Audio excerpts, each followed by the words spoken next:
Norte ang food adventure natin today. Dahil babiyahe tayo sa La Union para bigyan si Hailey ng crash course sa Ilocano food appreciation.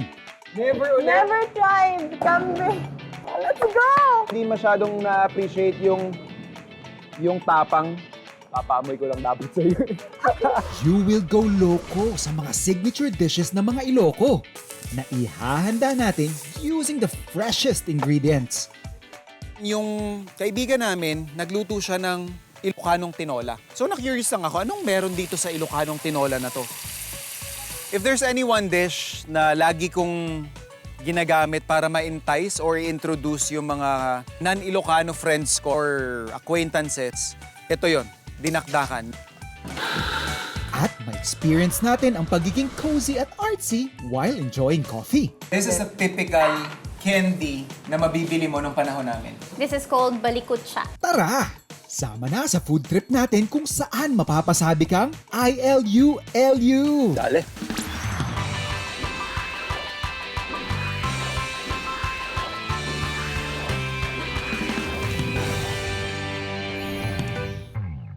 Kapag babiyahe ka pa norte, tiyak hindi mo mamimiss ang parte ng biyahe kung saan makikita mong nakahilera ang mga tindahan ng dried fish na di lang pasok na pang breakfast, kundi perfect ding pasalubong.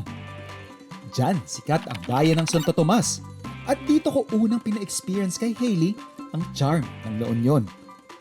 Ito yung part ng La Union na, yung stretch to, mahaba tong stretch na to na alam mong nasa Santo Tomas ka na. Yes. Kapag breakfast na yung amoy. Alright? Siguradong mabubusog na agad ang mata mo sa dami ng mga dried fish na pwede mong mabili dito. Nandyan ang all-time favorite na danggit. Ang palaging special request ng misis ko na espada. Dilis, dried alamang o kalkad, dried squid, tuyo, at kung ano-ano pa. Sir, kilo na dati ngayon? Kilo na lang ito, bali 450 to 1/4 na. 450. Per kilo ang bentahan. Pero don't worry, hindi mo kailangang bumili ng bulto-bulto dahil kahit 1/4 lang ang kunin mo, siguradong solve na ang mga susunod na agahan mo. Hindi rin mawawala sa mga dried fish stall na ito ang mga tatak Ilocano na native sibuyas at native na bawang. Ito mga small but terrible ito kasi kahit ganito kaliliit yan, grabe. Once na nagamit mo yung kahit yung maliliit na piraso ng bawang na yan, sobrang angas ng lasa. Ito yung mga talaga namang de-define ng Ilocano cuisine, kumbaga. At para makumpleto ang sausawan combo mo, dapat may suka. Bigyan mo kami ng ibang suka, ito pa rin yung hahanapin namin. Yung iba, hindi masyadong na-appreciate yung tapang, di ba? Papaamoy ko lang dapat sa'yo. Okay, good. Yan. Iba siya sa suka na normally natin ginagamit, syempre. Iba yung kick niya. Yes. May iba siyang lasa. Matapang sa lalamunan, matapang sa tiyan. Yes. Siguro isa sa mga characteristics ng Ilocano food culture is we really like our flavors really strong. Papaitan, sukang Iloco, yan yung mga ganyang pagkain. At of course, yung mga bagoong namin. Bagoong isda, patis, meron tayo dyan. Ngayon lang ako nakita ng ganitong klaseng bagoong. Nakikita niyo ba may bobo pang fish? Kung na to, 2-in-1 na to kasi may sausawan ka na, may ulam ka pa, matik. Okay? Ano dati ngayon amin, sir? Bali 1,400. 1-4. 1,400 guys, and ganito na kadami. Yan. May suka ka pa, May bagoong. may bagoong ka pa. 1,000. Kailangan, sir. Yan. Thank you, sir. Thank you. After ng nakakatakam na opening salvo, ready na si Hailey para sa food experience na talagang tatak Ilocano. Tara! Food trip tayo dito sa Jasmine's Restaurant sa Bayan ng Bawang. Typical stopover place. Yes. Di ba? Perfect for breakfast. Yun ako, if you wanna taste and experience local cuisine, ito yung mga place na dapat pinupuntahan. Morning, sir. Sir. Good morning, ma'am. Welcome Obrigado, to sir. Jasmine Restaurant. Thank you, sir. Thank you. Yang ay may offer yung ay, sir. Bale, di may offer mi, sir. Kaya pinaka-bestseller mi, sir, kaldaretang kambing, sinampalokan na kambing, Ay na po. at saka Kambing? lechon kawali, ma'am. Lechon kawali. Lechon kawali, I'm sure kumakain. Yes. Saka may dinakdakan Never. pa tayo, ma'am, sir. Never? Never ulit? Never tried kambing. Sakto, uncle. One, sir, one. Dajay kalting dishes yun man. Itawid nyo dito. One, sir, one. Dajay the order mi, sir. Thank you, thank you. Una ko natikman ang duck dito. Ang kambing naman ang next. Let's go, chef. Thank you. Kinakabahan ako sa kambing actually. Chef, masarap ba to? Bye-bye. Oh, let's go!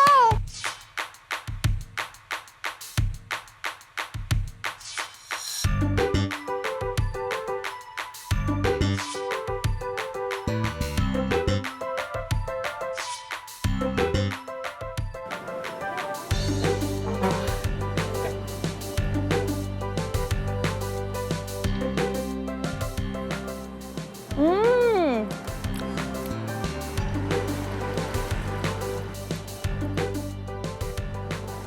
Diba? Another good first experience here.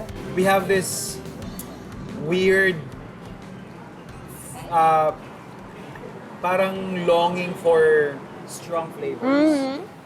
No, Diba? nakikita ko na po yung sinasabi mo. Talagang malakas yung lasa niya. It's Yep. not the normal ulam na kinakain natin. Since natikman mo na yan, tikman mo naman yung Caldereta.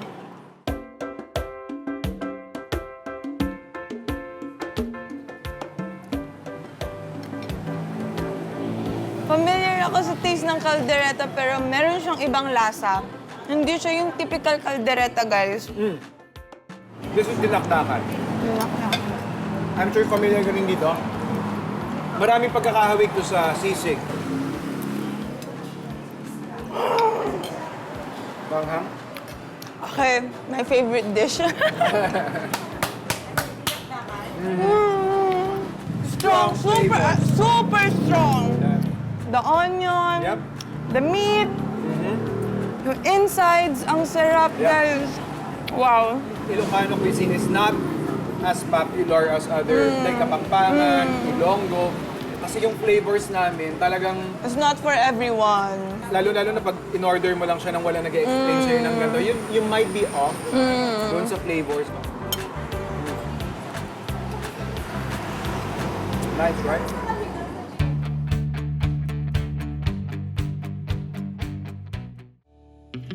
Kasama sa mga nagpapasarap ng lutong Ilocano ang pagsigurong sariwa ang karne, gulay, at mga sangkap na gagamitin sa paggawa ng kahit na anong pagkain.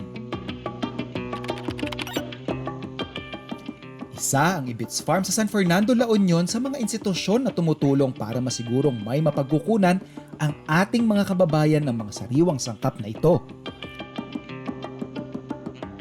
Taong 2016 nang simulang itaguyod ng mag-asawang Manuel at Marilyn Acosta ang lugar na ito bilang isang organic farm na naglalayon ding makatulong sa mga magsasaka at sa kanilang mga pamilya. At ngayon, isa na rin itong learning site for agriculture at bahagi ng proyekto para lalo pang isulong ang konsepto ng agritourism sa Ilocos Region.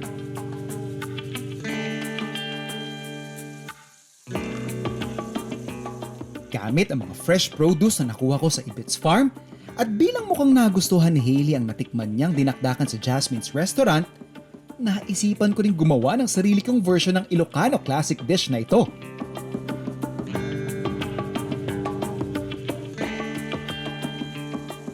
If there's any one dish na lagi kong ginagamit para ma-entice or introduce yung mga non-Ilocano friends ko or acquaintances, ito yon.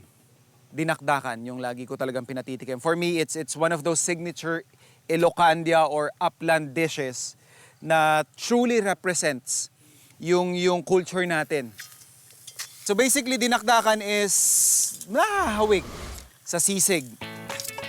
We use here definitely yung pork face. Pinaka-highlight ng dish na to is yung crunch from the pork ear. And sabi nga namin mga Ilocano, hindi to magiging dinakdakan kung hindi mo gagamitan ng pork brain. So yun yung parang isa pang karakteristik ng dinakdakan na very unique dito sa amin. We definitely would only use pork brain, not mayonnaise, not anything else, para mas pabalansehin yung pinaka-dish natin. So, ito yung ating pork face, pork ear, ito yung snout, ito yung pinaka-maskara na tinatawag. Gigrill lang natin ng kaunti yan sa pan. So once na magkaroon lang to ng char, or yung mga ganyang itsura, pwede na nating lagyan ng stock to, or tubig. Bali, by doing this process, in a way, na-infuse na natin siya ng very light smoke aroma doon sa ating meat. And then, pwede nyo na maging optional kasi yung next step natin dito is we're going to grill this. Pero if you do this step, tapos medyo nilaliman mo pa yung kulay, you can skip the grilling part. Lagyan lang natin siya ng stock or water.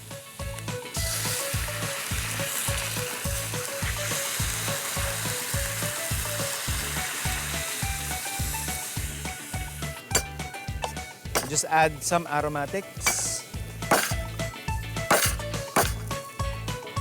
And sibuyas.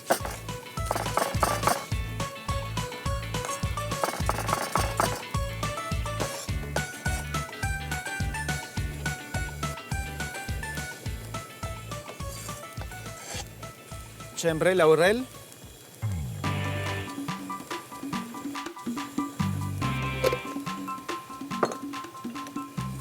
At paminta.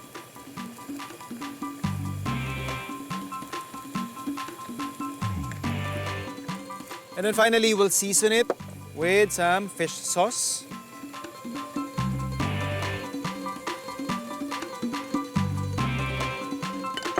At konting asin.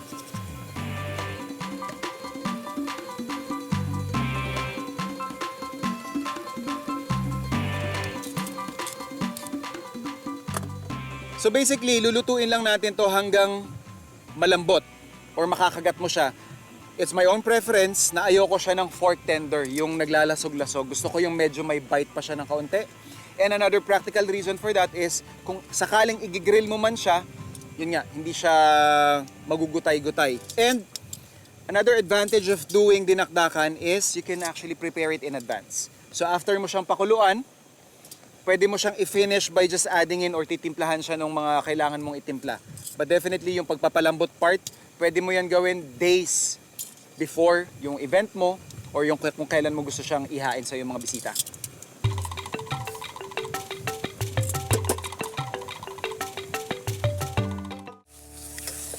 Para sa paggawa ng Ilocano Classic na dinakdakan, na-i-char na natin ang maskara at tenga ng baboy. Saka natin ito pinakuluan sa stock kasama ang sibuyas, bawang, luya, laurel, paminta, asin, at patis. Kapag sapat na ang lambot ng ating karne, pwede na nating ihanda ang uling para ihawin ang baboy. So napakuluan na natin yung ating pork face, tsaka yung pork ear, and eto, pag medyo tuyo-tuyo na siya, saka na natin iihaw. Habang iniihaw natin yung ating pork, gagawin naman natin yung ating parang pinaka-side dish na rin. Pero in a way, ito yung component na mag-aangat ng lasa doon sa ating dinakdakan.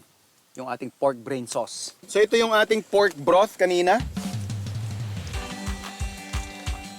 And then yung ating pork brain. So kakapain lang natin ito, lalong-lalo na kapag binili nyo sa palengke. Kasi meron niyang mga piraso ng mga buto.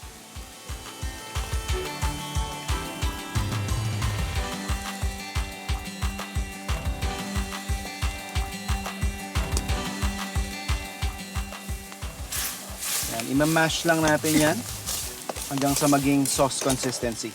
So habang ginagawa natin yung ating sauce, yung sibuyas naman natin, ipipickle natin mabilis.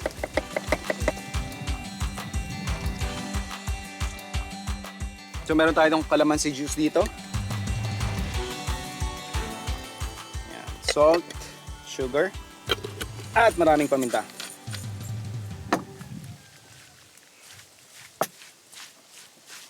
And ito, yung ating pinaka-sauce.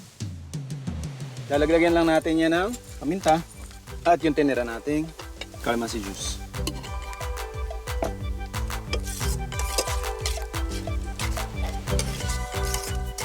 Check muna natin yung ating iniihaw.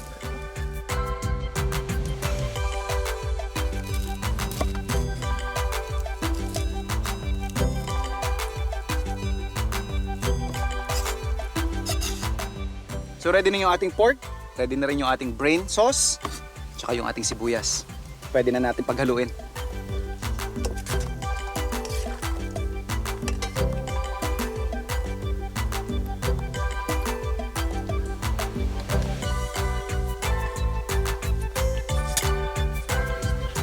Dale.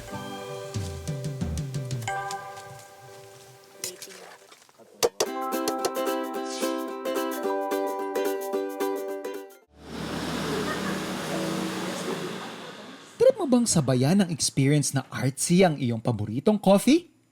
Abay, siguradong must try para sa inyo ang pagbisita dito sa Coffee RT sa bayan ng San Juan, La Union. Dito, pwede kang mag-bonding ng tropa habang ini-enjoy ang very cozy na vibe at ina-appreciate ang iba't ibang artworks ng mga Pinoy artists. Ito kasi ang vision ng owner nitong si Miss Hansel nang itayo niya ang business niyang ito. Una sa poblasyon Makati at ngayon meron na rin dito sa La Union.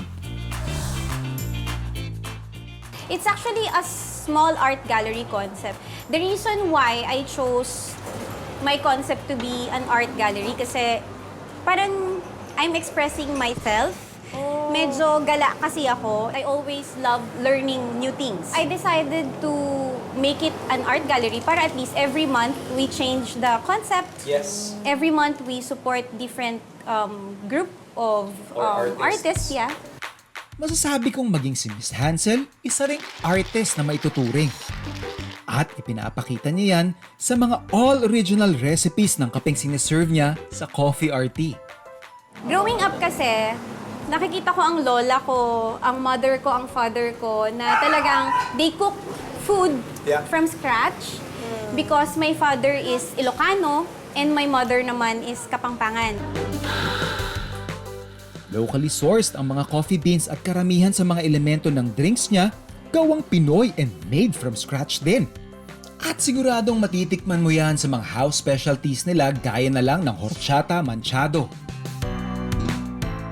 The flavor that we wanted to get from this drink is actually the pinipig and espasol. Pinipig? Yeah. Ooh. Yun Want yung to taste inspiration Go. niya. Kung mas simple pero rock and roll na kape naman ang pasok sa panlasa mo, try mo tong rock salt americano. Rock salt because I'm using Lingayen rock salt. Kung festive Pinoy dessert naman ang kinikrave mo, must try daw itong leche brulee latte. That one naman is inspired by, of course, our festive merienda, which is leche flan. Yeah, as simple as that. Na parang may hawig siya sa Vietnamese coffee called Café Trong. Yung egg. Yeah, egg yolk. Yeah. Yes. Panalo rin ang meringue macchiato nila dito. We recommend this for people who love drinking super strong Okay. coffee. I'm giving but that if to you you na want a little bit sweeter, so that's what the meringue on top give you. The leche brulee latte kasi is made out of, we're using the egg yolk, right? So ayoko nung sayang the Sayang egg yung- white, so I created this one. Oh, nice. Very nice. Very nice. At kung all-out dessert ang hanap mo, pwede mong subukan itong leche flan affogato. That one is a locally made ice cream. Leche flan ice cream, and then the milk that they use is coconut milk. Sobrang nalalasahan ko actually yung coconut. Yeah. Sarap. Ang kasama nating food explorer na si Hailey, mukhang enjoy sa kanyang coffee experience dito sa Coffee RT. Lalo na nang matry niya itong kanilang OG na Pinoy candy.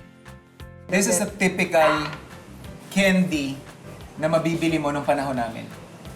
This is called balikutsa. Balikot siya. Yeah. So para itong, well, it's meringue Yep. na matamis na matamis. Parang it makes the coffee thicker. Nagkakaroon ng konting foamy effect. Yes. Parang gano'n siya. Kakaibang coffee experience talaga ang hatid ng mga drinks dito para sa lahat ng art and coffee lovers.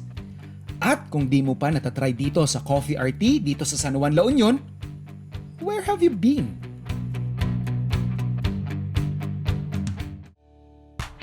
Isa man akong proud Ilocano, masasabi kong maging ako marami pa ring mga bagong nadidiskubre about Ilocano cuisine sa mga nagiging food adventures ko.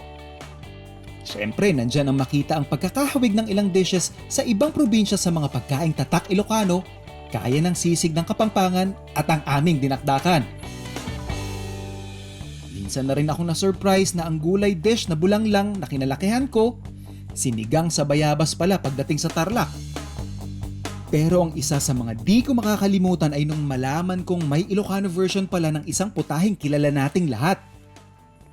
Lahat tayo paborito ang tinola. Pero meron akong matatandaan na very unique experience nung pagbalik ko dito sa Ilocandia. Yung kaibigan namin, nagluto siya ng Ilocanong tinola. So na-curious lang ako, anong meron dito sa Ilocanong tinola na to? Well, it's the same process except na imbes na fish sauce or asin, yung ginamit na pangpalasa or panimpla, ginamit niya bagoong isda. So yun ipapatikim natin sa kanila mamaya.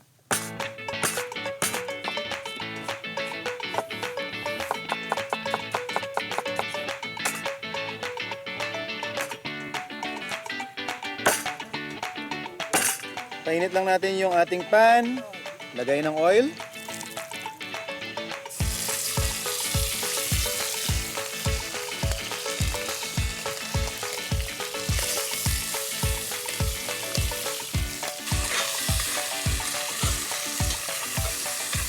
At gaya ng tipikal na proseso sa paggawa ng tinola, gumamit ako ng sibuyas, bawang at luya. Matapos isang kutsa ang karne ng manok, ihahalo na natin ang panimplang magpapa-Ilocano sa tinola, ang bagoong isda.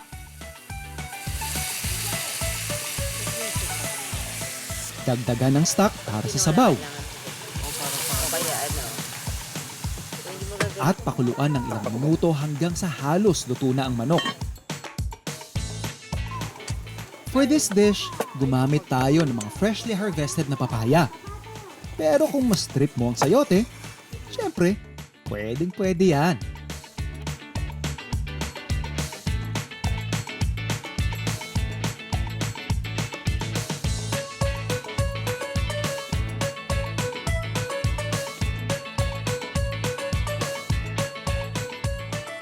So antayin lang natin lumambot yung karne at saka yung ating papaya. Pwede na tayo mag-serve.